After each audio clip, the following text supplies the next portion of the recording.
Hi viewers, আসসালামু আলাইকুম। আরেকটি ভিডিওতে আপনাদের সবাইকে স্বাগত জানাচ্ছি।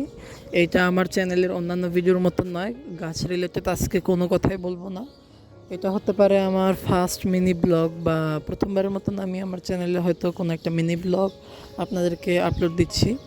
আসলে মিনি ব্লগটা তেমন কিছুই না। আমি ঘুরতে যাচ্ছি, আসলে ঘুরতে না, একটা দাওয়াত ছিল আমাদের নানুর বাড়িতে, এক আত্মীয়ের বিয়ে ছিল। তো সেখানে যাচ্ছি, আপনাদেরকে ভাবলাম কিছু ভিডিও ক্লিপ শেয়ার করি। যদিও বা আমি ওখানে গিয়ে এত ভিড়ের মধ্যে ভিডিও করতে পারিনি। আর এখানে আমি আপনাদেরকে যেটা দেখাবো সেটা হচ্ছে গ্রামের কিছু দৃশ্য। এখানে দেখুন, আপনাদেরকে যেটা বলবো, গ্রাম তো গ্রামই হয়, তবুও এখন গ্রাম অনেকটাই উন্নত হয়েছে। যার একটা উদাহরণ এই রাস্তা, কত স্মুথভাবে গাড়ি চলছে দেখুন। এখানে কিন্তু রাস্তাটা খুব সুন্দর এবং ইদানিংয়ে নতুন করা হয়েছে। তো যেটা মেন দেখাবো সেটা হচ্ছে এই যে গ্রামের ক্ষেতটা। এটা হচ্ছে গ্রামের যে ক্ষেত, যদিও বা এখন চৈত্র মাস, এখন কিন্তু গ্রামে বেশ ভালোই ক্ষেত হচ্ছে। আর সবচেয়ে বড় কথা আপনাদেরকে দেখাবো, এটা হচ্ছে গুড়, মানে গুড় তৈরির যে এখানে কার্যপ্রণালীটা চলে, সেটা আখের ক্ষেত হয় এদিকে প্রচুর। তো আখের রস থেকে গুড় তৈরি কিন্তু হয় এখানে ক্ষেতের মধ্যেই। তো এই যে আপনাদেরকে যন্ত্রপাতি বা সরঞ্জামগুলো দেখালাম, সেটা মেনলি ছিল আখের গুড় তৈরির, মানে আখ থেকে রস তৈরি করার কিছু জিনিস। আর এখানে একটা গাছ ছিল, কী গাছ বলে, শিমুল গাছ, যাতে ফলও হয়েছিল। যাক, এখন আপনাদেরকে যেটা দেখাবো, আমি কিন্তু সম্পূর্ণ সব কিছু দেখাতে পারিনি, ছোটোখাটো কয়েকটা জিনিস দেখানোর চেষ্টা করছি।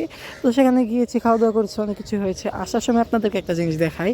এই যে দেখুন, যেহেতু কিছুদিন আগে ঈদ ছিল আর এখনও মানুষের মধ্যে ঈদের একটা আমেজ রয়েছে, এখন কিন্তু মানুষ এটাকে এনজয় করার চেষ্টা করছে। মানে সত্যি কথা বলতে যেটা করছে, এই যে দেখুন, এটা হচ্ছে আমাদের মেঘনার উপরের যে সৈয়দ নজরুল ইসলাম সেতু আছে, যাকে আমরা সহজে নামে ভৈরব ব্রিজ বলি অনেকে। সেই ব্রিজের উপর মানুষের যে কোলাহলটা দেখুন, কী হারে মানুষ এখানে, মনে করেন, একটু একটু থোকা থোকা হয়ে হয়ে নিজের মতন কথা বলছে, সময় অতিবাহিত করছে, টাইম পাস করছে যাকে বলে আর কি। তো সম্পূর্ণ ব্রিজ জুড়ে কিন্তু এরকম মানুষ ছিল, দুই ধার দিয়ে একটু বেশি। তো আমরা কিন্তু আশুগঞ্জ চলে এসেছি। সম্পূর্ণ রাস্তা সম্পর্কে আমি আপনাদেরকে তেমন কিছু বলতে পারলাম না, অল্প কিছু বলছি। আর এই সাইডটাতে আপনারা যারা আশুগঞ্জের আছেন, আমার চেনা পরিচিত যারা জানেন, ভিডিওটা দেখছেন, তারা তো অবশ্যই জানেন যে এখানে রাস্তার কাজ চলছে, যার কারণে রাস্তা কিন্তু এখনও অনেকটা এবড়ো থেবড়ো এবং গাড়ি চলে অনেকটা আনস্মুথলি। একটা অংশ হয়েছে, আরেকটা অংশ হয়নি। যাক, দেখতেই পাচ্ছেন, এখন কিন্তু আমরা হাইরোড থেকে নেমে যে আমাদের বাসার দিকে যাওয়ার জন্য অগ্রসর হচ্ছি, সত্যি কথা বলতে। আর রাস্তায় একটা আইসক্রিম আর একটা স্প্রাইট কেনা হয়েছিল, আর আমি আইসক্রিমটা খাচ্ছিলাম। আমি আপনাদেরকে শুধু এতটুকু ক্লিপ দিতে পারি আমার নিজস্ব। আর সত্যি কথা বলতে, এতটুকু রাস্তা জার্নি করে আমার চুলের অবস্থা দেখুন।